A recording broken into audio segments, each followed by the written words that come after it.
متصل ہوگی، یعنی کہ ایک ہی کلمہ کے اندر دو مدیں ہو رہی ہیں، پہلے ہو رہی ہے مد منفصل، پھر ہو رہی ہے مد متصل، کیونکہ یہاں پر اگر دیکھا جائے تو حمزہ اس سے اگلا کلمہ کے اندر ہے، حمزہ اس سے اگلے کلمہ کے اندر ہے، اور یہاں پر حمزہ اسی کلمہ کے اندر ہے، اس لیے یہاں پر مد منفصل اور یہاں پر مد متصل۔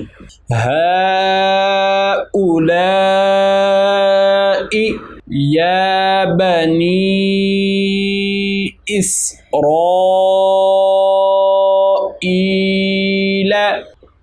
ضالا، حروف مدہ کے بعد سکون لازم آ گیا کیونکہ یہاں پر آ گئی تشدید۔ اب یہاں پر کون سی مد ہو رہی ہے؟ یہاں پہ ہو رہی ہے مد لازم، ایک تو بڑی مد ہے، دوسری یہاں پر ہو رہی ہے مد لازم، کیونکہ الف حروف مدہ کے بعد سکون آ گیا، جزم آ گئی۔ جزم کی کون سی شکل ہے؟ یہ تشدید آئی ہے،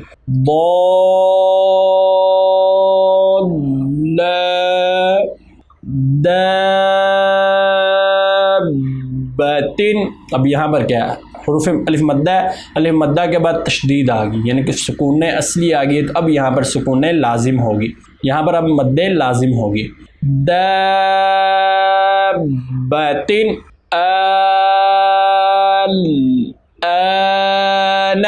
یہاں پر بہت زیادہ غور کرے، یہاں پر دیکھیں حمزہ کے اوپر کیا ہے؟ کھڑا زبر ہے، کھڑا زبر کے بعد لام ہے اور لام پر سکون ہے، جزم ہے، تو اب یہاں پر ہوگی مد لازم، کیونکہ سکون اصلی ہے تو مد لازم ہی ہوگی، یعنی کہ سکون لازم ہے تو یہاں پر بھی مد لازم ہوگی۔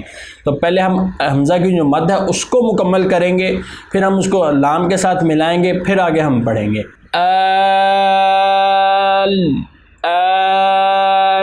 حمزہ پر کھڑا زبر ہے تو ایک الف کی مقدار کے برابر اس کو ہم لمبا کریں گے۔ ذکرینی۔ اچھا یہاں پر غور کریں کہ جس حرف کے اوپر پہلے مد ہے پہلے آپ اس کو مکمل ادا کریں گے، مد کو مکمل ادا کر کے پھر آپ اس کو اگلے حرف کے ساتھ ملائیں گے۔ اب یہاں پر بھی حمزہ ذال کے ساتھ ملا ہوا ہے کیونکہ یہاں پر تشدید ہے، تو تشدید کو ہم پچھلے حرف کے ساتھ ملا کر ہی پڑھتے ہیں، تو دیکھیں لیکن حمزہ پر پہلے مد ہے تو اس لیے ہم پہلے اس کی مد کو مکمل ادا کریں گے، پھر ہم اس کو اگلے حرف کے ساتھ ملائیں گے۔ ذکرینی۔ صدق اللہ العظیم و صدق رسولہ النبی الکریم۔ مدات کی مشق کی بس یہ 3 سطور ہی آج کا آپ کا سبق ہے، ان کو بہت اچھے سے یاد کیجئے گا، تھوڑا سا مشکل ہے لیکن آپ جتنا اس کو اچھی طرح سے یاد کر لیں گے یہ اتنا ہی آپ کے لیے بینیفیشل ہو جائے گا، کیونکہ قرآن پاک کے اندر جا بجا آپ کو مد دیکھنے کو ملے گی، اور اگر آپ کو یہی نہ پتا ہوا کہ یہاں پر مد کون سی ہو رہی ہے تو پھر آپ کے لیے مشکل ہوگی۔ تجوید اسی کو تو کہہ رہے کہ ہم نے انہی چیزوں کو تو پہچان کرنا ہے، آپ اس کو اچھی طرح سے یاد کریں۔ کسی بھی چیز کی سمجھ نہیں آئی میرے سے کانٹیکٹ کریں، میرے سے کوئی کویسچن ہے وہ پوچھیں، اسکرین پر واٹس ایپ نمبر نظر آ رہا ہے، میرے واٹس ایپ نمبر پر میرے ساتھ کانٹیکٹ کریں، مجھے سبق لازمی سنائیں، اور اگر آپ کو یہ میری ویڈیو پسند آئی ہے میری ویڈیو کو لائک کریں، چینل کو سبسکرائب کریں، اپنے دوستوں کے ساتھ شیئر کریں۔ تو ملتے ہیں اگلی ویڈیو میں، تب تک کے لیے اللہ حافظ۔